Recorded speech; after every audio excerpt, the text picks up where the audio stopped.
সম্মানিত দর্শক, আসসালামু আলাইকুম। আশা করি সকলে ভালো আছেন। আজকে আপনাদেরকে নিয়ে আসলাম খুব সুন্দর বড় একটি ফুল বাগানে। এটা হচ্ছে সূর্যমুখী ফুল বাগান।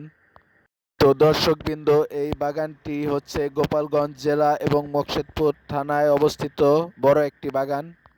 এখন আপনাদের দেখানোর চেষ্টা করব খুব সুন্দর একটি বেগুন ক্ষেত। এই বেগুন ক্ষেতটিতে অসংখ্য বেগুন গাছ রয়েছে। এই বেগুন গাছগুলো খুব সোজা এবং সারিবদ্ধভাবে লাগানো হয়েছে। তো দর্শকবৃন্দ, এখনো এই গাছগুলোতে বেগুন হয়নি। এই বেগুন ক্ষেতটা গোপালগঞ্জ জেলা এবং মকসেদপুর থানায় অবস্থিত। আর এখন আপনাদের দেখানোর চেষ্টা করব খুব বড় একটি কফি ক্ষেত। তো দর্শক, দেখতেই পাচ্ছেন এই পাতাকপি ক্ষেতটিতে অসংখ্য পাতাকপি রয়েছে। এই কফি ক্ষেতটাও গোপালগঞ্জ জেলা এবং মকসেদপুর থানায় অবস্থিত।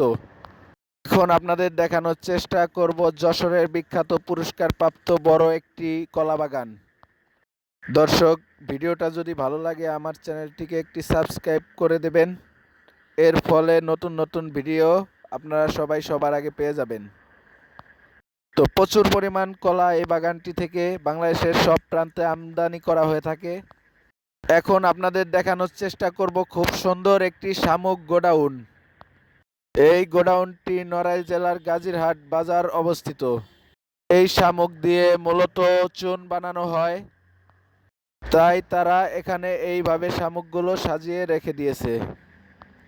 এখন আপনাদের দেখানোর চেষ্টা করব বিশ্বের ক্রিকেট খেলাধুলার খুব ছোট একটি মিনি স্টেডিয়াম। এই স্টেডিয়ামটির নাম দেওয়া হয়েছে বঙ্গবন্ধু মিনি স্টেডিয়াম।